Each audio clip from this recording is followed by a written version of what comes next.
Le cas de Renfield devient de plus en plus intéressant au fur et à mesure que je comprends mieux l'homme. Journal du docteur Seward, 5 juin. Sont très développés chez lui l'égoïsme, la dissimulation et l'obstination. J'espère arriver à saisir pourquoi il est à ce point obstiné. Il me semble qu'il s'est proposé un but bien défini. Mais lequel ? Cependant, il aime les animaux. Bien qu'il y ait sans doute une étrange cruauté dans cet amour qui va à toutes sortes de bêtes différentes. Pour le moment, sa manie est d'attraper des mouches.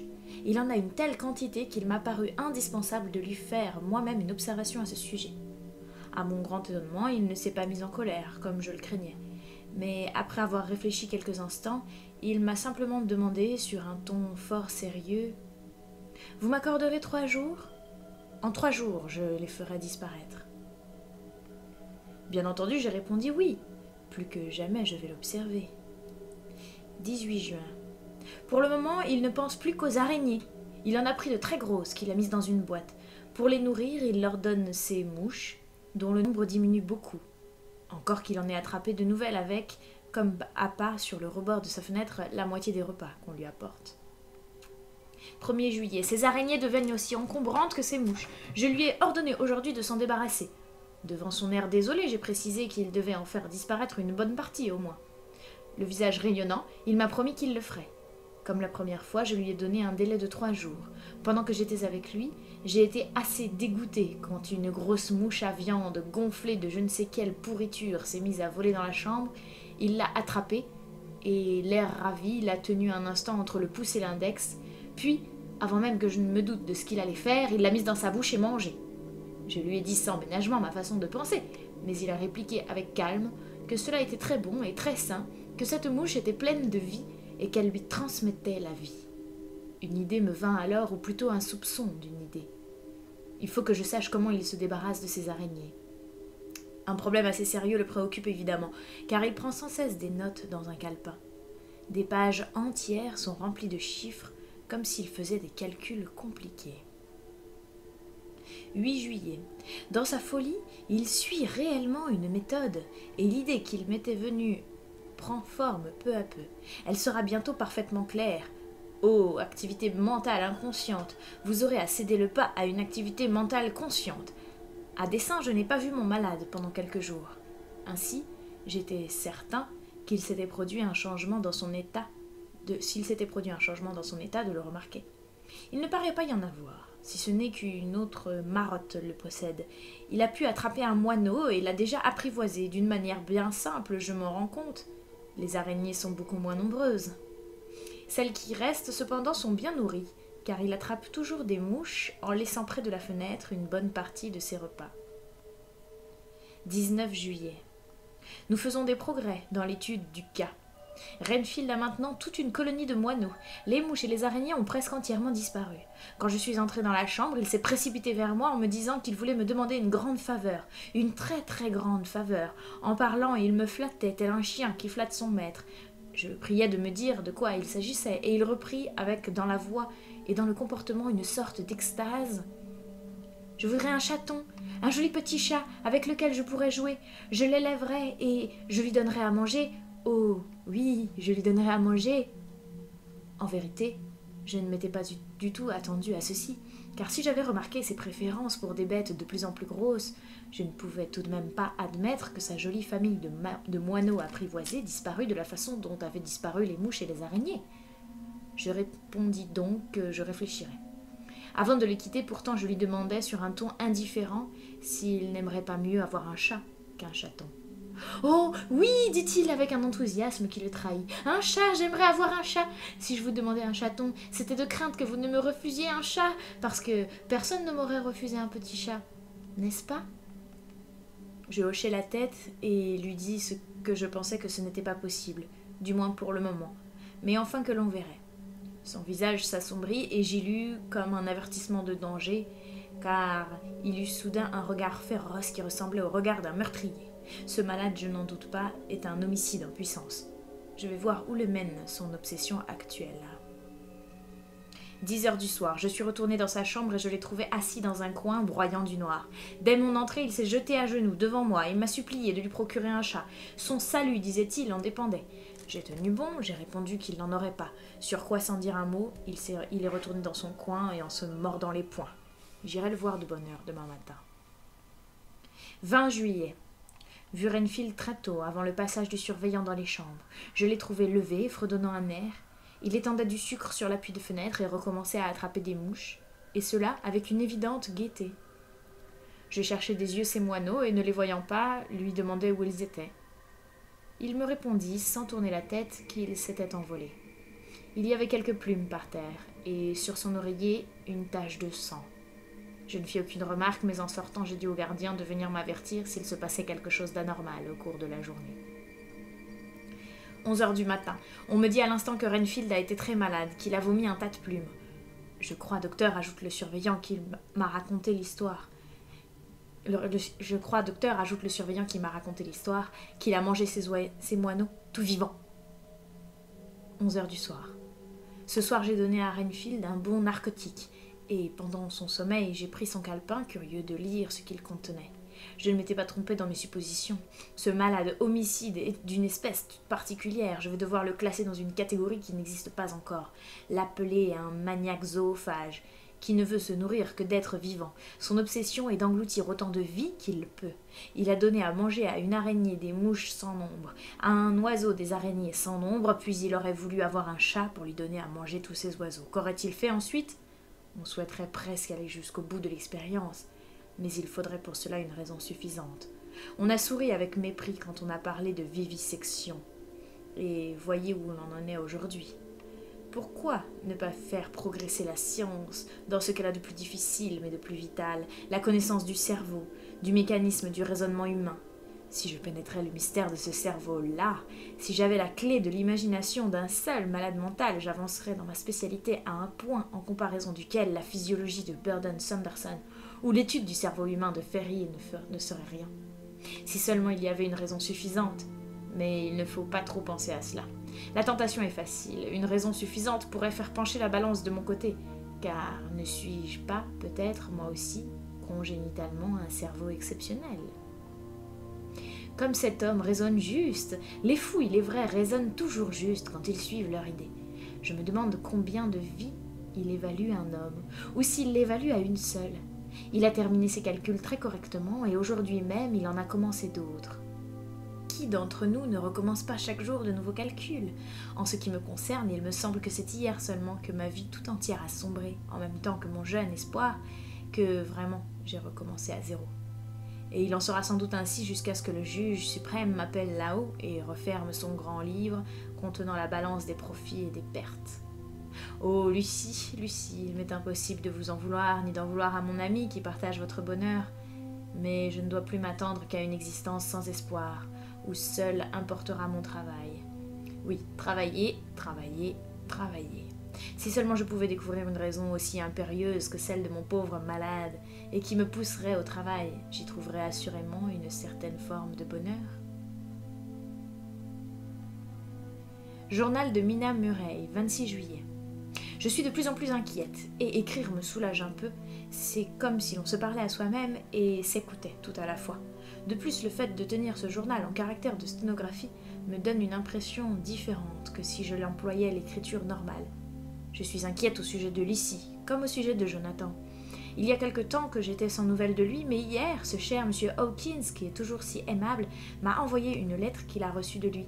Quelques lignes seulement, envoyées du château de Dracula, annonçant son départ. Cela ressemble si peu à Jonathan. Je ne comprends pas ce qui se passe. Je voudrais tant être rassurée. Quant à Lucie, bien qu'elle paraisse en bonne santé, elle est de nouveau depuis peu en proie à des crises de somnambulisme. Sa mère m'en a parlé et nous avons décidé que dorénavant, la nuit, je fermerai à clé la porte de notre chambre. Madame Westerna s'est mis en tête que les somnambules, immanquablement, grimpent sur les toits des maisons et vont se promener au bord des falaises les plus escarpées pour s'éveiller, soudain, et tomber en poussant un tel cri de désespoir qu'on l'entend dans toute la région. La pauvre, elle passe sa vie à trembler en pensant que cela pourrait arriver à Lucie, et il m'a raconté que son mari, le père de Lucie, souffrait de crises semblables. Il se levait au milieu de la nuit, s'habillait et sortait, si on ne l'arrêtait pas. Lucie doit se marier cet automne, elle s'occupe déjà de sa robe de noces, de son trousseau, de l'arrangement de sa maison. Je la comprends car je fais exactement la même chose. à cette différence près que nous débuterons dans la vie d'une façon beaucoup plus simple, car nous devrons avant tout nous soucier de joindre les deux bouts. Monsieur Holmwood, l'honorable Arthur Holmwood, fils unique de Lord Godalming, doit arriver bientôt, aussitôt qu'il pourra quitter la ville, car son père est malade. Lucie compte les jours, les heures. Elle veut, dit-elle, aller s'asseoir avec lui sur le banc du cimetière et lui montrer du haut de la falaise le beau paysage de Whitby. À mon avis, c'est l'attente qui nuit à sa santé. Elle ira tout à fait bien dès que son fiancé sera d'ici. 27 juillet, rien encore de Jonathan. Pourquoi ne m'écrit-il pas, ne serait-ce qu'un mot seulement? Lucie se lève de plus en plus souvent la nuit. À chaque fois, je m'éveille quand je l'entends marcher dans la chambre. Heureusement, il fait si chaud qu'il lui sera impossible de prendre froid. Mais en ce qui me concerne, l'inquiétude continuelle et le fait de passer des nuits à peu près blanches commencent à me rendre très nerveuse à mon tour. À part cela, Dieu merci, Lucie va bien. Monsieur Holmwood a soudain été appelé à Haring. L'état de son père s'étant gravement aggravé. Naturellement, Lucie est désolée de ne pas le voir aussitôt qu'elle le pensait. Elle a même parfois des accès de mauvaise humeur. Mais sa santé ne s'en ressent pas. Elle est un peu plus forte et ses joues sont roses. Pourvu que cela dure. 3 août. Une autre semaine passée encore, et pas de lettre de Jonathan. Cette fois, il n'a même pas écrit à M. Hawkins, d'après ce qu'il m'apprend. Oh, j'espère qu'il n'est pas malade. Dans ce cas, il aurait sûrement écrit. Je reprends sa dernière lettre, et il me vient un doute. Je ne le reconnais pas dans ce qu'il dit, et pourtant c'est son écriture, et il n'y a pas à s'y tromper. Lucie n'a plus autant de crises de somnambulisme cette semaine, mais il y a maintenant autre chose d'étrange en elle qui m'inquiète un peu. Même dans son sommeil, j'ai l'impression qu'elle m'observe. Elle essaye d'ouvrir la porte, et quand elle s'aperçoit qu'elle est fermée à clé, elle se met à chercher la clé partout dans sa chambre. 6 août. 3 autres jours, et toujours pas de nouvelles. Attendre ainsi devient vraiment angoissant, terrible. Si j'avais seulement à qui écrire ou qui aller trouver, cela me tranquilliserait. Mais parmi les amis de Jonathan, aucun n'a reçu un mot de lui depuis la dernière lettre. Je ne puis que prier Dieu qu'il me donne de la patience. Lucie est plus irritable que jamais, pourtant elle va bien. La nuit a été orageuse et les pêcheurs disent qu'ils s'attendent à une tempête. Il faut que j'observe, que j'apprenne à reconnaître les signes qui présagent le temps. Aujourd'hui, il fait gris et au moment où j'écris, le soleil est caché par de gros nuages amassés au-dessus du promontoire. Tout est gris, absolument tout, sauf l'herbe, qui est d'un vert émeraude. Gris sont les rochers, gris les nuages, dont le soleil éclaire faiblement les bords et qui s'étendent lugubrement au-dessus de la mer grise, dans laquelle des bancs de sable qui émergent çà et là ressemblent à de longs doigts gris. Les lames se jettent sur le rivage dans un grand fracas, assourdis pourtant par des paquets de brouillard qui sont chassés en même temps vers la terre, et ce brouillard, gris, comme toute chose, voile l'horizon. Tout donne une impression d'immensité, les nuages sont amoncelés les uns aux autres comme d'énormes rochers, et une rumeur monte sourdement de cette nappe infinie qu'est la mer, comme quelque sombre présage. Ça et là sur la plage, on distingue des silhouettes enveloppées de brouillard, et l'on croirait voir marcher des hommes ressemblant à des arbres.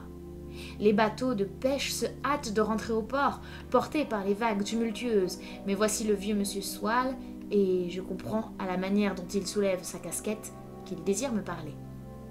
Le pauvre homme a bien changé depuis quelques jours, j'en ai été frappée. À peine assis à côté de moi, il m'a dit, très doucement, « Je voudrais vous demander quelque chose, mademoiselle. » Comme je le voyais assez embarrassé, je pris sa vieille main, toute ridée, dans la mienne, et je le priai de parler franchement. Sans retirer sa main, il m'expliqua. « J'espère, mon enfant, que je ne vous ai pas choqué en vous disant toutes ces choses sur les morts. Vraiment, je suis allé plus loin que mes pensées, et je voudrais que vous vous en souveniez quand je ne serai plus là. Nous, les vieux, nous radotons, nous avons déjà un pied dans la tombe, et nous n'aimons pas trop penser à la mort, et nous ne voulons pas en avoir peur. Aussi, pour ma part, ai-je pris le parti d'en parler légèrement, afin de me rassurer moi-même. Pourtant, mademoiselle, Dieu le sait, je n'ai pas peur de mourir, pas peur du tout. Seulement, si ça ne tient qu'à moi, je voudrais vivre encore un peu. Mais mon temps doit être proche, car arrivé à l'âge de 100 ans, c'est tout ce qu'un homme peut espérer. J'en suis si près que la vieille bonne femme est déjà occupée à aiguiser sa faux. Vous voyez, je ne peux pas m'empêcher de blasphémer. Oui, bientôt, l'ange de la mort sonnera de sa trompette pour m'appeler. Mais il ne faut pas avoir de chagrin, mon enfant, fit-il en voyant que je pleurais. Si même il vient cette nuit, je répondrai volontiers à son appel, car après tout, vivre, c'est attendre quelque chose d'autre que ce que nous avons, quelque chose d'autre que ce que nous sommes en train de faire. La mort est la seule chose sur laquelle nous puissions compter. Oui, ma petite, elle peut venir et venir vite, au fond, j'en serais content. Peut-être ce vent du large l'amène-t-il déjà avec tous ces naufrages et toutes les détresses. Attention, attention, cria-t-il soudain. Il y a dans ce vent et dans ce brouillard quelque chose qui ressemble à la mort, qui sent la mort. Elle est dans l'air, elle arrive, je le sais. Seigneur, faites que je réponde sans regret à l'appel. Avec dévotion, il leva les bras au ciel, puis se découvrit. Ses lèvres remuaient comme s'il priait. Après quelques moments de silence, il se leva, me serra les mains, puis après m'avoir béni, me dit au revoir et s'en alla de son pas pénible. Je restais assez bouleversé quelques moments. Aussi fus-je bien aise de voir arriver le garde-côte, portant sa longue vue sous le bras. Selon son habitude, il s'arrêta pour me dire quelques mots, sans cesser toutefois de regarder au large un bateau qui paraissait en difficulté. « Un bateau étranger, fit-il assurément. « Russe, on dirait. Mais il a une façon assez bizarre de se diriger, pas vrai? Comme s'il ne savait pas ce qu'il veut, comme s'il sentait venir la tempête, sans pouvoir se décider, ou mettre le cap, au nord ou à entrer ici dans le port. Regardez-le donc, on dirait vraiment que personne ne tient le gouvernail en main. Il change de direction à chaque coup de vent. Croyez-moi, demain, à cette heure-ci, nous aurons entendu parler de lui. » Chapitre 7. Coupure du Daily Graph collé dans le journal de Mina Murray, d'un de nos correspondants. Whitby, 8 août. Une des tempêtes les plus formidables et les plus soudaines que l'on ait vues vient d'avoir des conséquences également extraordinaires. Le temps était assez lourd, sans que ce fût exceptionnel pour un mois d'août. La soirée de samedi fut très belle, et hier un grand nombre de villégiateurs se rendirent un peu partout, soit dans les bois de Mulgrave, soit dans la baie de Robin Hood, soit au Rig Mill à Runswick, ou sur les quais du port. Les deux vapeurs, l'Emma et le Scarborough, se promenèrent comme d'habitude le long de la côte. Bref, il y eut beaucoup d'animation à Whitby et dans les environs. Le temps resta splendide jusqu'à la fin de l'après-midi, mais alors, quelques vieux habitants de l'endroit qui montent plusieurs fois par jour au cimetière, ce cimetière se trouve sur la falaise, et qui, de là, surveillent la mer, attirèrent l'attention sur des nuages en queue de chat, se formant vers le nord-ouest. Le vent soufflait à ce moment-là du sud-ouest, ce qui, en langage barométrique, donne numéro 2, légère brise. Le garde-côte fit tout de suite son rapport, et un vieux pêcheur, qui depuis plus de 50 ans surveille les signes qui présagent le temps, annonça qu'une brusque tempête allait se lever. Mais le coucher de soleil fut magnifique, illuminant les énormes nuages et offrant un spectacle admirable à tous ceux qui se promenaient sur la falaise du vieux cimetière.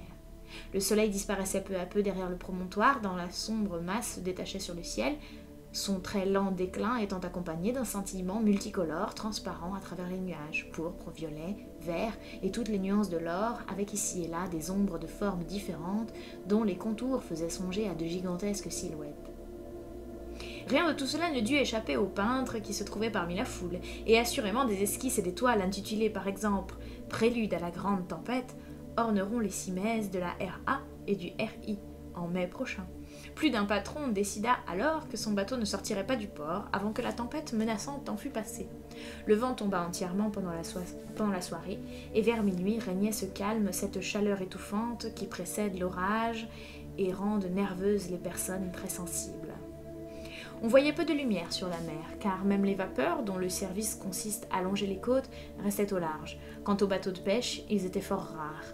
Le seul bateau que l'on distinguait assez nettement était une goélette étrangère qui, toute voile déployée, semblait se diriger vers l'ouest. Tout le temps qu'elle resta en vue, les imprudences, les maladresses, l'ignorance évidente de ses officiers furent abondamment commentées par la foule, et du port on essaya de leur faire comprendre qu'un danger les menaçait et qu'ils devaient amener les voiles. Avant que la nuit fût complètement tombée, on la vit encore voguer paisiblement. Aussi paisible qu'une embarcation peinte sur un océan peint. Peu avant 10 heures, ce temps lourd devint réellement oppressant, et le silence si profond que l'on entendait très distinctement dans le lointain, bêler un mouton ou aboyer un chien, l'orchestre du port qui jouait si joyeusement ses airs français semblait seul troubler ce calme étendu sur toute la nature. Mais les 12 coups de minuit avaient sonné depuis quelques instants à peine qu'un bruit singulier se fit entendre, comme venant du large et se rapprochant de plus en plus, en même temps qu'un roulement encore sourd grondait au-dessus des nuages. Alors d'un coup la tempête se déchaîna, avec une rapidité qui, à ce moment-là, sembla incroyable, et que maintenant encore il est impossible de comprendre. La nature entière changea d'aspect en l'espace de quelques minutes. La mer, si calme, se transforma en un monstre rugissant, les vagues tumultueuses chevauchant l'une sur l'autre. Les lames frangées d'une écume abondante venaient se jeter follement sur le rivage, ou montaient à l'assaut des falaises. D'autres se brisaient contre les quais, leur écume voilait la lumière des 2 phares qui se dressent au bout de chacun de ces quais. Le vent faisait un bruit semblable à celui du tonnerre et soufflait avec une violence telle que les hommes les plus robustes se tenaient difficilement debout. On jugea bientôt nécessaire de disperser la foule, qui jusque-là s'était obstinée à rester sur les quais, car le danger s'aggravait de minute en minute. Comme pour rendre la chose plus sinistre encore, des paquets d'écume étaient projetés vers l'intérieur des terres, et ces nuages blancs chargés d'humidité qui arrivaient, semblables à des fantômes glacés, vous enveloppaient de façon si désagréable que seul un petit effort d'imagination eût suffi pour vous faire croire que revenaient les marins péris en mer, qu'ils touchaient de leurs mains de mort leurs frères vivants, et plus d'un parmi ceux-ci en frémit quand les volutes de brouillard les enveloppaient. Parfois le brouillard se dissipait, et l'on pouvait voir la mer à la faveur d'un éclair qui, aussitôt, était suivi par un coup de tonnerre, tel que l'immensité du ciel semblait trembler sous le choc. Le paysage, découvert ainsi à la faveur des éclairs successifs, offrait des aspects d'une grandeur impressionnante. La mer, s'élevant en de hautes montagnes avec chaque vague, jetait vers le ciel des gerbes gigantesques d'écume blanche que le vent de la tempête semblait arracher pour les lancer dans l'espace. Ça et là, un bateau de pêche, une barque de pêche n'ayant plus qu'un lambeau de voile, ne savait ni comment ni vers où se diriger pour se mettre à l'abri. De temps à autre apparaissaient sur la crête d'une vague les ailes blanches d'un oiseau de mer ballotté par la tempête. Dressé au sommet de la falaise de l'Est, le nouveau projecteur attendait d'être utilisé pour la première fois. Les hommes chargés de s'en occuper le mirent en action, et lorsque les murailles de brouillard se faisaient moins épaisses, il balayait de ses feux la surface de la mer. À 1 ou 2 reprises, il rendit de réels services. Par exemple, un bateau de pêche, le plat-bord sous l'eau, guidé par ses lumières, parvint à regagner le port, sans aller se jeter contre les quais. Et chaque fois qu'un bateau ou une barque réussissait ainsi à rentrer au port, la foule poussait un cri de joie. Un instant, ce cri dominait la bourrasque, mais aussitôt était étouffé par le bruit. Peu de temps se passa avant que les projecteurs ne découvrent, à quelque distance vers le large, une goélette, toute voile déployée, la même probablement que l'on avait remarquée plus tôt dans la soirée.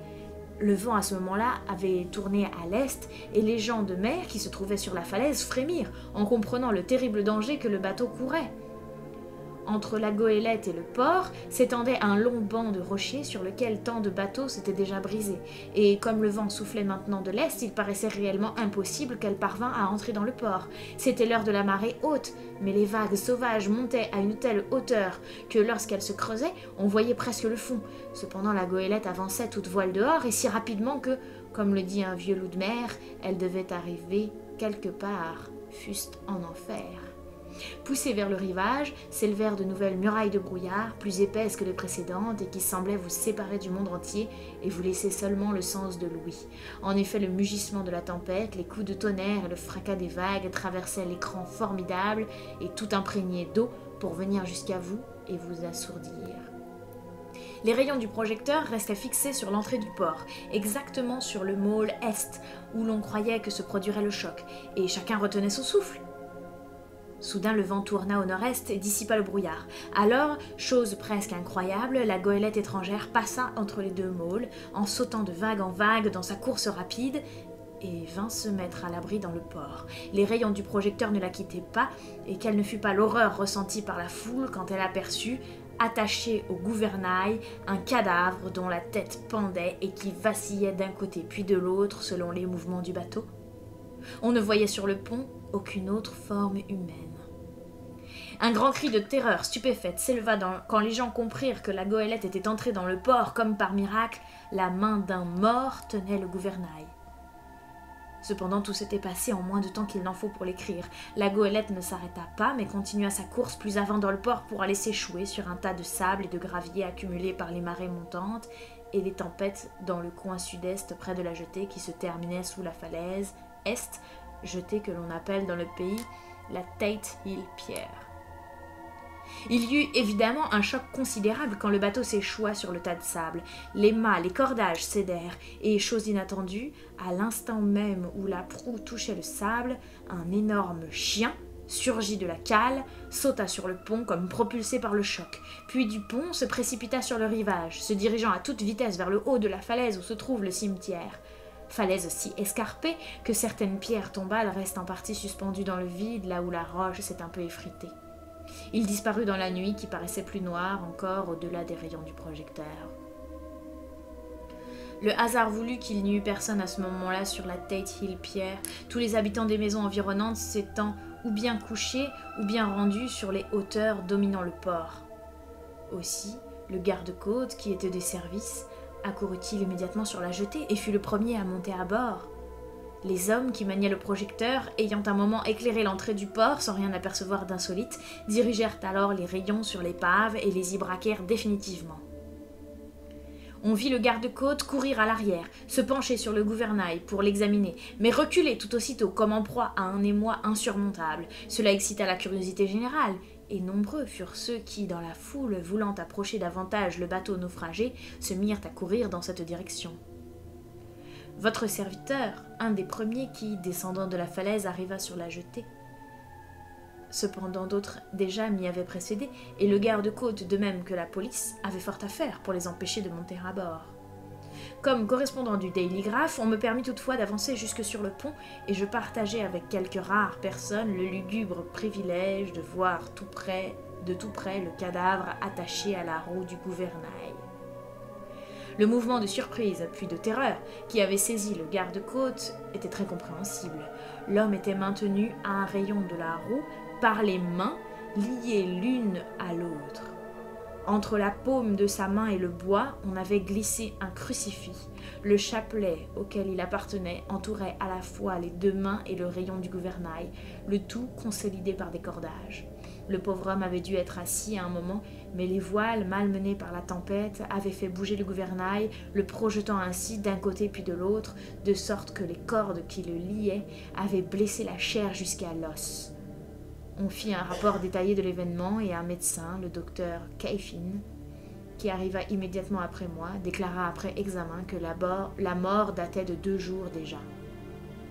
Dans une des poches, on trouva une bouteille soigneusement bouchée ne contenant qu'un petit rouleau de feuilles de papier sur lesquelles, devait-on apprendre bientôt, était consigné un complément au journal de bord. Selon le garde-côte, l'homme avait dû se lier lui-même les mains, serrant les nœuds à l'aide de ses dents. Le fait que le garde ait été le premier à monter à bord aurait pu entraîner certaines complications devant le tribunal maritime, car il est interdit aux gardes-côtes de porter secours à un navire en détresse, alors que c'est le droit du premier citoyen venu. Déjà, pourtant, on entend un peu partout les avis de personnes compétentes en la matière, et un jeune étudiant en droit affirme que le propriétaire du bateau n'a plus aucun droit à revendiquer, son bateau étant en contravention avec les règlements de main morte, puisque la barre en tant qu'emblème, sinon en tant que preuve de bien transmis, était tenue par la main d'un mort. Il est inutile d'ajouter qu'on a retiré le malheureux de son poste où il était si courageusement demeuré jusqu'à la fin, et on l'a porté à la morgue en attendant l'enquête. Et maintenant la tempête s'apaise, les gens s'en retournent chez eux, le lever du soleil illumine le ciel au-dessus des vallons du Yorkshire. Je vous enverrai à temps pour la prochaine édition du journal d'autres détails au sujet de cette goélette en détresse qui, malgré la tempête, est arrivée si miraculeusement au port. Whitby, 9 août. Les conséquences de l'arrivée inattendue de ce bateau étranger pendant la tempête de la nuit dernière sont presque plus étonnantes que le fait lui-même. On sait à présent que ce petit bâtiment est russe, qu'il vient de Varna et qu'il s'appelle le Demeter. Il est presque entièrement lesté de sable, n'ayant qu'une cargaison peu importante, des caisses remplies de terreau, expédiées à l'adresse d'un solliciteur de Whitby, S.F. Billington, qui, dès ce matin, est venu à bord prendre réglementairement possession des marchandises qu'on lui envoyait. Le consul de Russie, de son côté, après avoir signé la charte partie, prit officiellement possession du bateau et remplit toutes les autres formalités. À Whitby aujourd'hui, on ne parle que de l'étrange événement. On s'intéresse aussi beaucoup du chien qui a sauté à terre dès que la goélette eut touché le rivage. Presque tous les autres membres de la SPCA, qui est fort influente ici, auraient voulu se faire un ami de cette bête, mais au désappointement général, on ne l'a pas retrouvé. Peut-être le chien a-t-il été si effrayé qu'il s'est sauvé vers les Landes où il se cache encore. Certains redoutent cette éventualité et y voient un réel danger, car l'animal, disent-ils, est forcément féroce. De bonne heure ce matin, un grand chien appartenant à un marchand de charbon qui habite près du port a été trouvé mort sur la route, juste en face de la maison de son maître. Visiblement, il s'était battu contre un adversaire puissant et cruel, car il avait la gorge véritablement déchirée et le ventre ouvert, comme par des griffes sauvages. Quelques heures plus tard, l'inspecteur du ministère du Commerce a bien voulu me permettre d'ouvrir le journal de bord du Déméter, qui fut régulièrement tenu jusqu'à 3 jours d'ici. Mais il ne contenait rien d'intéressant, hormis ce qui concerne les pertes humaines. En revanche, le rouleau de feuilles de papier trouvé dans la bouteille, et que l'on a produit aujourd'hui à l'enquête, offre le plus haut intérêt. Pour ma part, je n'ai jamais eu connaissance d'un récit plus étrange. On m'a permis de le transcrire ici à l'intention de mes lecteurs. J'omets simplement les détails techniques. À lire ces feuillets, il semble que le capitaine ait été pris d'une sorte de folie avant même d'avoir atteint le large et que le mal n'ait fait que s'aggraver pendant le voyage.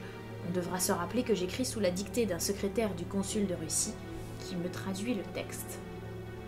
Journal de bord du Déméter de Varna à Whitby. Des événements si extraordinaires ont eu lieu jusqu'à ce jour, 18 juillet, que je veux désormais tenir un journal jusqu'à notre arrivée à Whitby. Le 6 juillet, nous avons terminé le chargement du bateau, sable et caisses remplies de terre. À midi, nous prenions la mer. Vent d'est, assez frais, l'équipage est composé de 5 hommes, 2 officiers en second, le cuisinier et moi, capitaine. 11 juillet, à l'aube, nous entrions dans le Bosphore. Les employés de la douane turque sont montés à bord, bakshish, tous très corrects, repartis à 4 heures de l'après-midi.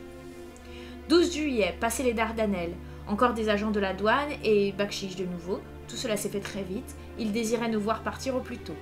Le soir, nous passions l'archipel. 13 juillet, nous arrivions au cap Matapan. L'équipage semblait mécontent, on eût dit que les hommes avaient peur de quelque chose, mais aucun ne voulait parler. Le 14, je commençais à être assez inquiet à leur sujet. Je savais que je pouvais compter sur ces hommes, j'ai souvent navigué avec eux. Mon second ne comprenait pas plus que moi ce qui se passait. Les hommes lui rendirent seulement en se signant « il y avait quelque chose ». Ils se mirent en colère contre l'un d'eux et le frappa. À part cela, aucun incident. Le 16 au matin, le second vint me dire que l'un des hommes, Petrovski, manquait. Chose inexplicable, il a pris le quart à bâbord à 8 heures hier soir, puis a été relevé par Abramov, mais on ne l'a pas vu qui allait se coucher. Les autres étaient plus abattus que jamais. À les entendre, ils redoutaient depuis quelque temps une disparition de cette sorte, mais quand on les questionnait, ils persistaient à répondre seulement qu'il y avait quelque chose à bord. Le second finalement s'est fâché. Il redoutait une mutinerie. Le 17 juillet hier, Olgaren, un matelot, est venu me trouver et m'a confié avec effroi qu'il pensait qu'un homme étranger à l'équipage se trouvait à bord. Il m'a raconté que pendant son quart, alors qu'il s'abritait du gros temps derrière le rouf, il avait aperçu un homme grand et mince qui ne ressemblait à aucun des nôtres apparaître sur le pont, se diriger vers la proue et disparaître. Il voulut le suivre, mais quand il arriva à l'avant, il ne vit personne et toutes les écoutilles étaient fermées. Il était encore en proie à une panique quasi superstitieuse et je crains que cette panique ne gagne tout l'équipage. Pour les rassurer tous, aujourd'hui, je vais entièrement fouiller le bateau. Je viens de rassembler les hommes et je leur ai dit que puisqu'ils croyaient qu'il y avait un inconnu à bord, nous allions le chercher partout, de la proue à la poupe. Le second me désapprouva, s'écria que c'était ridicule de céder ainsi à des propos stupides et que cela pouvait que démoraliser davantage ceux qui les tenaient. Il ajouta qu'il s'engageait à les faire revenir à plus de sagesse en se servant d'une barre de cabestan. Le laissant au gouvernail, je partis avec les autres, lanterne à la main, fouiller le bâtiment. Nous ne négligeâmes pas le moindre coin où un homme pût se cacher. Nos recherches terminées, chacun se sentit soulagé et retourna, joyeux, à sa tâche. Le second me regardait de travers, mais il ne dit rien. 22 juillet, gros temps depuis 3 jours, et tous ont fort à faire à s'occuper des voiles, pas le temps d'avoir peur. Il semble même qu'ils n'y pensent plus. Le second aussi est à nouveau de bonne humeur. Féliciter les hommes de leur bon travail par cette houle, passer Gibraltar, entrer dans le détroit, tout va bien. 24 juillet. Décidément, la bénédiction se poursuit. Un homme déjà manquait, et en entrant dans la baie de Biscaye, toujours par gros temps hier soir, nous nous sommes aperçus qu'un autre avait disparu. Comme le premier, il venait d'être relevé de son quart, et on ne l'a pas revu. De nouveau, c'est la panique générale. Les hommes font leur quart 2 à 2, car ils ne veulent plus se trouver seuls. Le second s'est mis en colère, je crains quelque éclat, soit de sa part, soit de la part de l'équipage. 28 juillet, un véritable enfer depuis 4 jours, le vent souffle en tempête, personne ne dort plus, tout le monde est épuisé, aucun des hommes n'est plus capable de faire son quart. Le second officier s'est proposé pour faire le quart et tenir la barre en même temps, afin que les hommes puissent se reposer quelques heures et essayer de dormir. Le vent s'apaise un peu, mais les vagues sont encore très fortes, toutefois on ressent moins leurs secousses et le bateau est plus stable. 29 juillet. Autre tragédie, cette nuit, un seul homme à la fois a pris le quart étant donné leur fatigue à tous. Quand le matelot qui devait le remplacer le matin est monté sur le pont, il n'a trouvé personne, excepté l'homme à la barre. À son cri de terreur, nous nous sommes tous accourus sur le pont, mais nos recherches ont été vaines, nous n'avons plus de lieutenant. Nouvel affolement de l'équipage. Avec le second, j'ai décidé de nous armer et d'attendre les événements. 30 juillet, derrière nuit sans doute. Heureux que nous approchions de l'Angleterre. Beau temps, toutes les voiles sont déployées, je me suis couché, n'en pouvant plus, j'ai dormi profondément. Mais le second m'a réveillé en m'annonçant que les 2 hommes de quart avaient disparu, de même que celui qui tenait la barre. Nous ne sommes plus que 4 à bord, moi, le second et 2 matelots. 1er août, 2 jours de brouillard et pas une voile en vue. J'avais espéré qu'une fois dans la Manche, nous pourrions recevoir du secours. Comme il nous est impossible de manœuvrer les voiles, je n'ose pas les faire amener de crainte que l'on n'arrive plus à les déployer, nous devons courir par vent arrière. On dirait que nous sommes chassés vers un terrible destin. Le second est maintenant plus découragé qu'aucun des 2 matelots. Il est dur de tempérament, mais on dirait que toute son énergie s'est retournée contre lui et le ronge de l'intérieur. Les 2 hommes, eux, ne songent même plus à avoir peur, ils continuent simplement à travailler avec patience, s'attendant au pire. Ils sont russes. Le second est roumain. 2 août, minuit. Endormi depuis quelques minutes à peine, je viens de m'éveiller en entendant un cri poussé, m'a-t-il semblé, à mon hublot. Mais il m'a été impossible de rien voir à cause du brouillard. En toute hâte, je suis montée sur le pont, où j'ai rencontré le second qui accourait lui aussi. Il me dit avoir également entendu ce cri, mais que, arrivant presque aussitôt sur le pont, il n'a pas vu l'homme qui était de quart. Encore un disparu. Que le Seigneur veuille nous protéger. D'après ce que dit le second, nous sommes maintenant dans la mer du Nord et seul Dieu peut nous guider à travers ce brouillard qui semble avancer vers nous. Mais Dieu semble nous avoir abandonnés. 3 août. À minuit, j'ai voulu aller relever l'homme qui tenait la barre, mais quelle ne fut pas ma stupeur. Personne n'était au gouvernail. J'appelai le second qui apparut presque aussitôt. Il avait l'œil hagard, l'air véritablement affolé, et je craignis qu'il ne fût en train de perdre la raison. S'approchant de moi, il me parla à l'oreille, comme s'il craignait que le vent lui-même l'entendît. La chose est ici, j'en suis sûre. Maintenant, la nuit dernière, je l'ai vu. Ça ressemble à un homme grand et mince, affreusement pâle. Il était à la proue et regardait vers le large. Je me suis glissée derrière lui. J'ai voulu lui donner un coup de couteau. Mais mon couteau est passé au travers, comme s'il n'y avait eu là que de l'air. Tout en parlant, il avait sorti son couteau de sa poche et le maniait avec des gestes brusques, comme s'il voulait déchirer l'espace. « Mais il est ici !» reprit-il, « et je le trouverai, dans la cale, peut-être dans une des caisses, je vais les ouvrir l'une après l'autre et je verrai. Vous, tenez la barre !» Puis, me jetant un regard de connivence, il mit un doigt sur la bouche et descendit. Le vent se faisait de plus en plus fort et je ne pouvais pas quitter le gouvernail. Bientôt, je vis mon second remonter sur le pont avec un coffre à outils et une lanterne, puis disparaître de nouveau par l'écoutille de l'avant. Il est fou, il divague, et ce serait en vain que j'essaierais de le raisonner. Qu'il fasse ce qu'il veut de ses caisses, il ne court aucun risque de se blesser. Je reste donc ici, à m'occuper du gouvernail, tout en prenant des notes. Tout ce que je peux faire, c'est d'avoir confiance en Dieu et attendre que le brouillard se dissipe. À ce moment-là, si je peux me diriger vers un port, quel qu'il soit, par ce vent de tempête, j'amènerai les voiles et ferai des signaux de détresse. Hélas, je crains que tout soit fini maintenant. À l'instant même où je commençais à espérer que le second se calmerait, car je l'avais entendu dans la cale donner des coups de marteau, un brusque cri d'épouvante me parvint par l'écoutille, et notre homme fut projeté de la cale sur le pont tel un boulet de canon. Mais c'était un fou furieux, les yeux égarés, le visage convulsé par la terreur. « Au secours, au secours !» criait-il, en promenant ses regards sur le mur de brouillard. Puis sa frayeur faisant place à un sentiment de désespoir, il me dit, d'une voix assez ferme, « Vous feriez bien de venir, vous aussi, capitaine, avant qu'il ne soit trop tard. Il est là, maintenant je connais le secret. La mer seule peut me protéger de cette créature. » Avant que je ne puisse dire un mot ou faire un mouvement pour le retenir, il sauta par-dessus bord et se jeta à l'eau. Je suppose que moi aussi maintenant je connais le secret, et sans doute ce malheureux devenu fou qui s'est débarrassé de tous les hommes l'un après l'autre est à présent lui-même. Il a voulu les suivre. Que Dieu me vienne en aide. Comment expliquerai-je de telles horreurs quand j'arriverai au port? Quand j'arriverai au port? Arriverai-je jamais au port? 4 août. Toujours ce brouillard que le lever du soleil ne parvient pas à percer. Si je n'étais pas un marin, je ne saurais même pas que c'est le lever du soleil. Je n'ai osé ni descendre dans la cale ni quitter le gouvernail, je suis donc restée ici toute la nuit, et dans l'obscurité j'ai aperçu la chose. Je l'ai aperçu, lui! Que Dieu me pardonne, mais le second a eu raison de se jeter dans la mer. Il a eu raison de vouloir mourir en homme. On ne peut pas reprocher à un marin de vouloir mourir ainsi. Mais moi, je suis le capitaine, et je ne peux abandonner mon bateau. Mais je saurai déjouer les plans de ce démon, de ce monstre. Quand je sentirai que mes forces diminuent, je me lierai les mains à la roue du gouvernail, et j'y lierai aussi ce qu'il n'osera pas toucher. Alors, que le vent soit favorable ou non, je sauverai mon âme et mon bonheur et mon honneur de capitaine. Je me sens plus faible, et bientôt ce sera de nouveau la nuit. S'il vient encore me regarder en plein visage, je n'aurai peut-être pas le temps d'agir.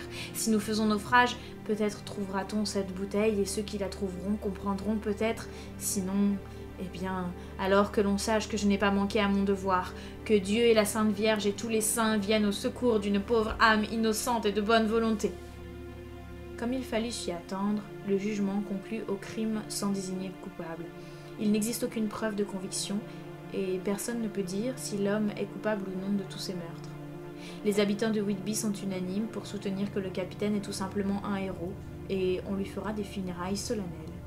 Déjà, on a décidé que son corps serait placé sur un train de barque pour remonter une partie de l'Esque, puis ramené à la Tate Hill Pier, et de là au cimetière par l'escalier qui monte à l'abbaye, car c'est là-haut qu'il sera enterré. On n'a retrouvé aucune trace du grand chien, ce qui est dommage car l'opinion publique est telle en ce moment que la petite ville tout entière l'aurait adopté. Nous assisterons donc demain aux funérailles du capitaine, et ce sera la fin de ce mystère de la mer qui s'ajoute à tant d'autres. Journal de Mina Murray, 8 août. Lucie a été fort agitée toute la nuit, et moi non plus je n'ai pas pu dormir. La tempête était terrible, et quand le vent s'engouffrait dans la cheminée, on eût cru entendre le canon. Chose étonnante, Lucie ne s'est pas réveillée, mais à 2 reprises, elle s'est levée et habillée. Heureusement, je l'ai entendue à chaque fois, et je suis parvenue à la déshabiller sans la réveiller, et l'ai remise au lit. Ces crises de somnambulisme sont étranges, car aussitôt qu'on l'arrête dans ses mouvements, elle renonce à l'intention qu'elle avait un moment auparavant, si au moins on peut parler d'intention dans ce cas, et reprend une vie apparemment normale. Nous nous sommes levés de bonne heure toutes les deux et nous sommes descendus au port, curieuses de savoir ce qui s'était passé pendant la nuit. Nous n'y vîmes presque personne, bien que le soleil brillât de tout son éclat et que le temps fût clair et frais. De grosses vagues encore menaçantes, dont les immenses creux paraissaient très sombres en contraste avec l'écume d'un blanc neigeux qui les surmontait, se précipitaient sauvagement dans le port. Je me réjouis à la pensée que Jonathan n'était pas en mer la nuit dernière. Mais n'est-il pas en mer ? Vraiment ? Est-il à terre ? Où est-il ? Comment va-t-il ? Je suis tellement inquiète à son sujet. Si seulement je savais ce que je dois faire, et si je pouvais faire quelque chose. Les funérailles du pauvre capitaine, aujourd'hui, furent fort émouvantes. Je crois que tous les bateaux, toutes les barques du port étaient rassemblées. Le cercueil fut porté par des officiers de la marine depuis Tate Hill Pier jusqu'au cimetière. Lucie m'accompagnait. Nous allâmes nous installer sur notre banc alors que le cortège de bateaux remontait la petite rivière jusqu'au viaduc pour revenir ensuite à Tate Hill Pier, et de cet endroit de la falaise nous le perdîmes un instant de vue. La dépouille du malheureux capitaine fut descendue dans une tombe proche de notre banc, de sorte que, debout sur ce banc, nous pûmes suivre tous les détails de cette funèbre cérémonie. La pauvre Lucie semblait fort émue, comme en proie même à une sorte d'angoisse. À mon avis, les nuits agitées qu'elle passe et les rêves qu'elle doit faire nuisent à sa santé. Mais chose bizarre, quand je lui parle de cela, elle ne veut pas reconnaître qu'il y a une cause à cette nervosité, ou bien elle prétend qu'elle ne la connaît pas elle-même. Peut-être aujourd'hui son inquiétude est-elle encore plus vive du fait que le pauvre monsieur Swal a été trouvé mort sur notre banc ce matin, le cou tranché. Il est certain, comme l'a dit le docteur, qu'avant de tomber, une terreur inexplicable l'avait saisi, car l'horreur était encore marquée sur son visage au moment où on l'a relevé. Le malheureux vieillard n'a-t-il pas vu la mort approcher?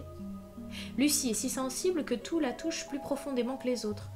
Pendant l'enterrement, elle a été bouleversée par une chose qui n'avait guère attiré mon attention. Bien que j'aime beaucoup moi-même les animaux, un des hommes qui monte souvent ici pour surveiller les bateaux de pêche avait été, comme d'habitude, suivi par son chien. Pendant le service, le chien ne voulait pas venir près de son maître, qui était près de nous sur le banc. Il restait un peu loin, à aboyer, à hurler. L'homme lui parla d'abord doucement, puis d'un ton ferme, puis avec colère. En vain. L'animal continuait à aboyer de plus belle, il était en fureur, les yeux brillaient d'un éclat sauvage, et tous ses poils étaient hérissés, comme la queue d'un chat qui se bat avec un autre chat. Finalement, l'homme, furieux à son tour, sauta du banc et alla donner un coup de pied au chien, puis le saisit par la peau du cou et le traîna jusqu'à la pierre tombale sur laquelle est posé le banc. À l'instant même où elle toucha la pierre, la pauvre bête se calma, mais se mit à trembler de tout son corps. Loin d'essayer de se sauver, elle se coucha à nos pieds, et elle paraissait si terrorisée que j'essayais, sans y réussir, de la rassurer. Lucie en avait pitié également, mais elle ne fit aucun geste pour le caresser. Elle fixait sur elle des regards d'angoisse. J'ai bien peur qu'elle n'ait une nature vraiment trop délicate pour supporter tout ce que la vie lui réserve. Quelle nuit va-t-elle encore passer? Toutes ces choses, un bateau qui entre dans le port avec un mort au gouvernail lié à la roue par un chapelet, la longue cérémonie des funérailles, le chien tantôt furieux, tantôt terrifié. Oui, tout cela est bien fait pour peupler ses rêves. Il serait sans doute souhaitable qu'elle n'aille au lit ce soir que fort fatiguée. Je veux parler d'une fatigue physique. Je vais donc l'emmener faire une longue promenade sur les falaises jusqu'à la baie de Robin Hood, d'où il nous faudra encore revenir. Après cela, elle n'aura pas envie, je pense, de se relever cette nuit et de marcher tout endormie. Chapitre 8. Journal de Mina Murray, même jour, 11h du soir. C'est moi qui suis fatiguée, et si je ne m'étais pas fait un devoir de tenir ponctuellement mon journal ce soir, je n'écrirais rien. Nous avons fait une promenade délicieuse. Lucie, plus sereine, a même ri gaiement de la curiosité des vaches qui s'approchaient de la clôture d'un pré pour nous voir passer. Et cela, je crois, nous a fait à toutes les deux oublier nos tristes pensées. Oublier tout, vraiment, si ce n'est la crainte que nous inspirent ces vaches. Crainte salutaire. À la baie de Robin Hood, dans la petite et vieille auberge où l'on voyait les rochers couverts d'algues, on nous servit un thé absolument extraordinaire. Sans doute, celles qui se disent « les nouvelles femmes » auraient été choquées de nous voir manger de si bon appétit. Les hommes, Dieu merci, sont plus tolérants. Puis nous avons pris le chemin du retour, mais en nous arrêtant souvent pour nous reposer. À l'hôtel, Lucie s'avoua fort fatiguée, et nous nous proposions de monter nous coucher au plus tôt. Mais le jeune vicaire était venu en visite, et Mrs. Westerna le pria de rester à souper. Lucie et moi eurent fort à faire pour résister aux marchands de sable. De ma part, ce fut un rude combat. Il me semble que les évêques devraient se réunir afin de décider la création d'une nouvelle école de vicaires à qui l'on enseignerait de n'accepter jamais une invitation à souper, si empressée qu'elle soit, et qui s'apercevrait toujours de la fatigue des demoiselles. Maintenant, Lucie dort paisiblement. Son visage est charmant, là, reposant sur l'oreiller. Ses joues sont colorées. Si M. Holmwood est tombé amoureux d'elle la première fois qu'il l'a simplement vue au salon, je me demande quels seraient ses sentiments s'il la voyait ce soir. Certaines de ces nouvelles femmes qui font le métier d'écrire mettront peut-être un jour à la mode l'idée qu'il faut permettre aux jeunes gens et aux jeunes filles, avant de se fiancer, de se voir endormies. Mais je suppose que dorénavant, la nouvelle femme ne consentira plus à ce que son rôle se borne seulement à accepter une demande en mariage. C'est elle qui la fera. Et elle s'en tirera parfaitement, c'est certain. Voilà une consolation. Je suis heureuse de voir que Lucie va mieux. Je crois vraiment qu'elle a passé le moment critique, qu'elle aura une nuit calme. Et je serais tout à fait heureuse si seulement je savais que Jonathan, que Dieu le bénisse et le protège. 11 août, 3h du matin. Je reprends mon journal. Ne trouvant plus le sommeil, je préfère écrire. Comment pourrais-je dormir après cette aventure épouvantable? Je m'étais endormie aussitôt que j'avais refermé le journal. Soudain, je me réveillai en sursaut, prise de peur et ne sachant pourquoi. De plus, j'avais l'impression que j'étais seule dans la chambre. Celle-ci était si obscure que je ne distinguais même plus le lit de Lucie. Je m'en approchai à tâtons pour m'apercevoir qu'il était vide. Plus de Lucie. Je fis craquer une allumette. Je ne la vis nulle part dans la chambre. La porte était fermée, mais non plus à clé, alors que je savais très bien avoir donné un tour de clé avant de me coucher. Je ne voulais pas réveiller Miss Wertherna, qui venait d'être assez souffrante, et je m'habillais plutôt à la hâte pour aller à la recherche de sa fille. Au moment de quitter la chambre, je pensais que les vêtements qu'elle avait mis pour s'en aller m'indiqueraient peut-être le but que, dans son rêve, elle s'était proposé. Si elle avait revêtu sa robe de chambre, elle s'était restée dans la maison. Une robe, c'est qu'elle était sortie. Mais sa robe de chambre, de même que toutes ses robes, était là. Dieu merci, pensai-je, elle ne peut pas être loin si elle est en chemise de nuit. Je dégringolai l'escalier, entrai dans le salon, elle n'y était pas. De plus en plus angoissée, je visitais toutes les autres pièces. Finalement, j'arrivai à la porte d'entrée, que je trouvais ouverte. Comme je savais qu'on la fermait à clé tous les soirs, je craignis aussitôt que Lucie ne fût sortie, vêtue seulement de sa chemise de nuit. Mais je ne pouvais perdre mon temps en pensant à ce qui pourrait arriver. Une crainte mal définie dominait en moi et me faisait négliger tout ce qui n'était que détail. Prenant un grand châle, je sortis en courant. 1 heure sonnait quand j'arrivai à Crescent. Pas une âme en vue. Je courus longtemps sans apercevoir la silhouette blanche. Arrivé au bord de la falaise ouest qui surplombe le point, j'examinai la falaise est et fus empli d'espoir ou d'effroi, j'ignore moi-même, en voyant Lucie assise sur notre fameux banc. Il faisait un beau clair de lune, mais de gros nuages noirs chassés par le vent la voilaient de temps à autre et, tour à tour, couvraient le paysage d'obscurité complète et de clarté nocturne. Pendant quelques moments, je ne pus absolument rien distinguer, car un nuage immense plongeait dans l'ombre Sainte-Marie Church et les environs. Bientôt cependant, la lune éclaira à nouveau les ruines de l'abbaye. Puis, peu à peu, l'église et le cimetière.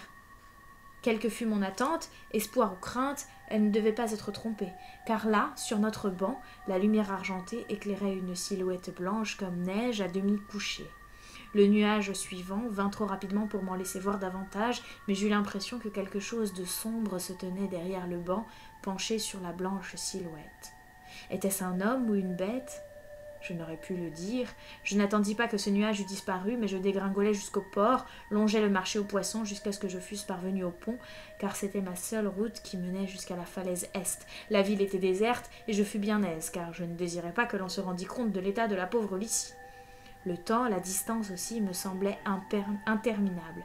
Mes genoux tremblaient, et j'étais de plus en plus essoufflée, tandis que je montais les marches sans fin qui conduisent à l'abbaye. J'avais hâte d'arriver là-haut, j'y mettais toutes mes forces et cependant il me semblait que mes pieds étaient chargés de plomb. Quand enfin j'eus atteint mon but, j'aperçus aussitôt le banc et la silhouette blanche qui s'y trouvait. J'étais assez près maintenant pour les distinguer, même dans l'obscurité, et je n'en doutais plus à présent. Il y avait comme une créature longue et noire penchée vers mon ami. Je criai aussitôt « Lucie, Lucie !» et je vis se relever une tête en même temps que j'apercevais un visage blême dont les yeux flamboyaient. Lucie ne me répondit pas, et je courus alors jusqu'à l'entrée du cimetière. L'église maintenant me cachait le banc, de sorte que l'espace de quelques instants je ne vis plus Lucie. Je contournai l'église, le clair de lune, libre de nuages, me permit enfin de voir nettement Lucie à demi couchée, la tête appuyée contre le dossier du banc. Elle était absolument seule. Il n'y avait, auprès du banc, pas la moindre trace d'un être vivant. Quand je me penchai sur elle, je m'aperçus qu'elle était encore profondément endormie. Les lèvres entr'ouvertes, elle respirait, non pas paisiblement, ainsi qu'elle respirait habituellement, mais comme si elle se fût efforcée, à chaque inspiration et avec peine, de faire pénétrer le plus d'air possible dans ses poumons. Soudain, toujours dans son sommeil, elle releva le col de sa chemise de nuit, sans doute pour mieux se couvrir la gorge. En même temps, je m'en rendis compte, elle frissonna de la tête aux pieds. Elle avait froid. J'entourai ses épaules du châle de laine, et comme je craignais de la réveiller trop brusquement, j'attachai le châle autour de sa gorge au moyen d'une grosse épingle de nourrice, afin d'avoir moi-même les mains libres pour pouvoir l'aider. Mais, angoissée comme je l'étais, j'eus sans doute un mouvement maladroit. Peut-être la piquai-je légèrement, car bientôt sa respiration devenant plus calme, elle porta à nouveau la main à sa gorge et se mit à gémir. Une fois qu'elle fut chaudement enveloppée dans le châle, je lui mis mes souliers, puis j'essayai très doucement de l'éveiller. D'abord, elle ne sembla pas réagir le moins du monde. Peu à peu, cependant, son sommeil se fit plus léger. Elle gémit encore, puis poussa quelques soupirs.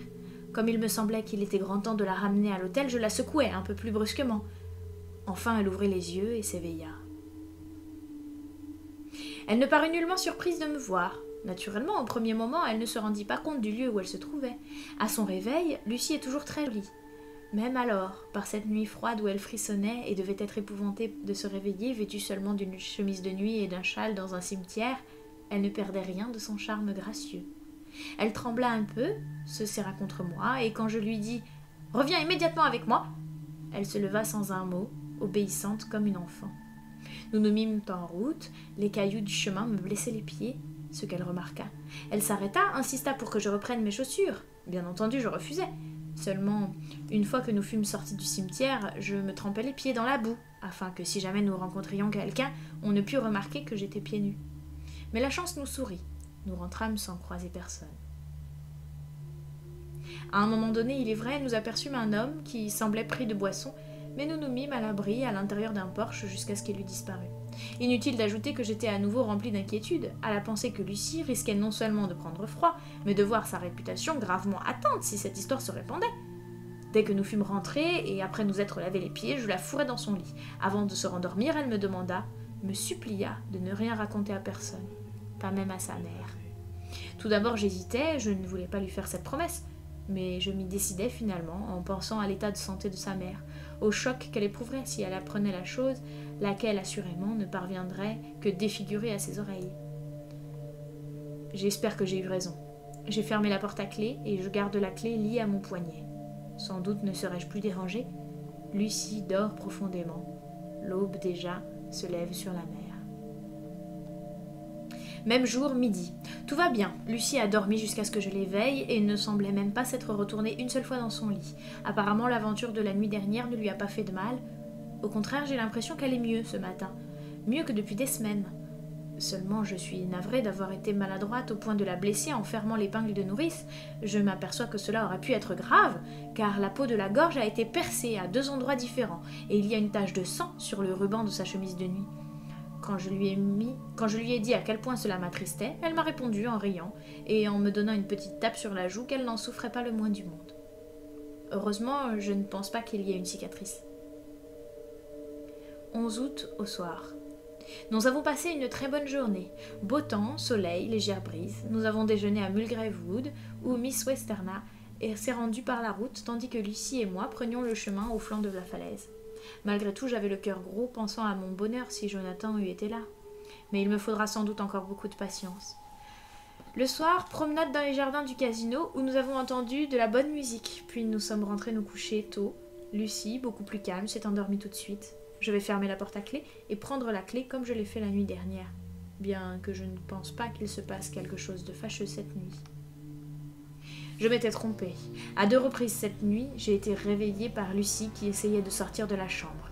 Même endormie, on la devinait quelque peu irritée de trouver la porte fermée, et c'est avec des gestes de protestation qu'elle est venue se recoucher.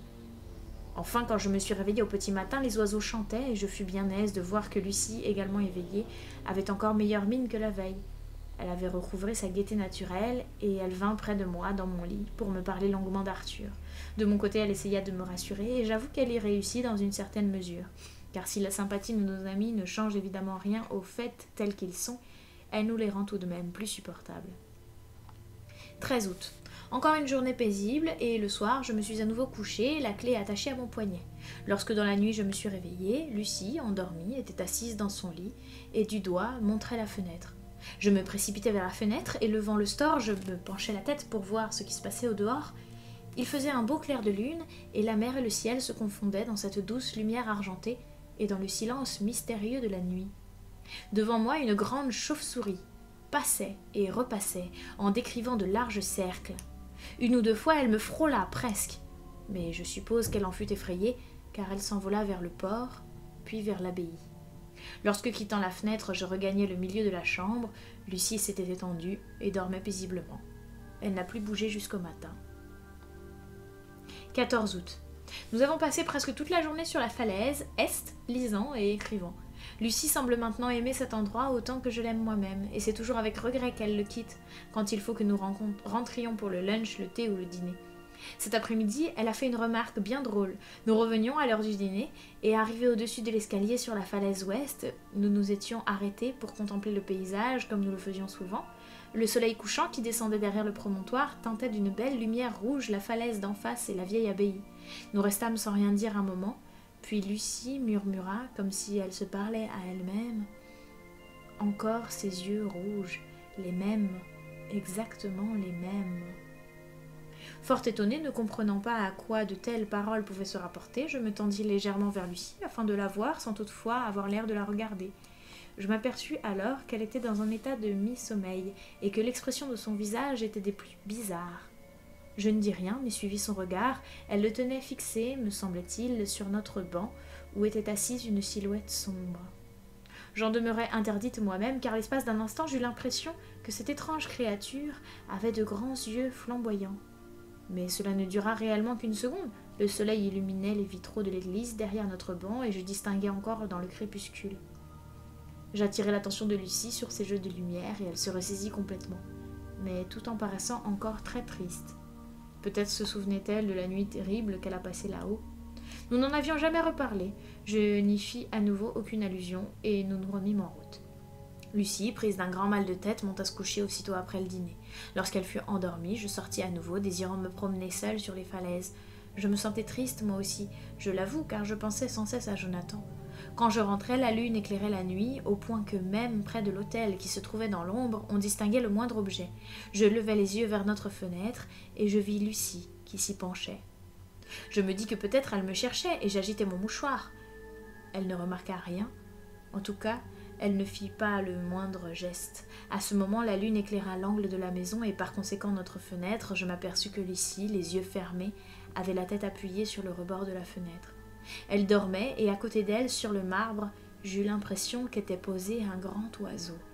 Craignant qu'elle ne prît froid, je montai l'escalier aussi vite que je pus, mais quand j'entrai dans la chambre, elle revenait vers son lit, toujours profondément endormie et respirant avec difficulté. D'une main, elle se couvrait la gorge, comme pour se protéger contre le froid. Sans la réveiller, je ramenai les couvertures sur elle. Maintenant, la porte est fermée à clé, et j'ai eu soin de bien fermer la fenêtre. Elle est très jolie, reposant ainsi, mais elle est pâle en ce moment et ses traits sont tirés. J'ai peur qu'une chose que j'ignore ne l'inquiète. Si je pouvais savoir ce que c'est.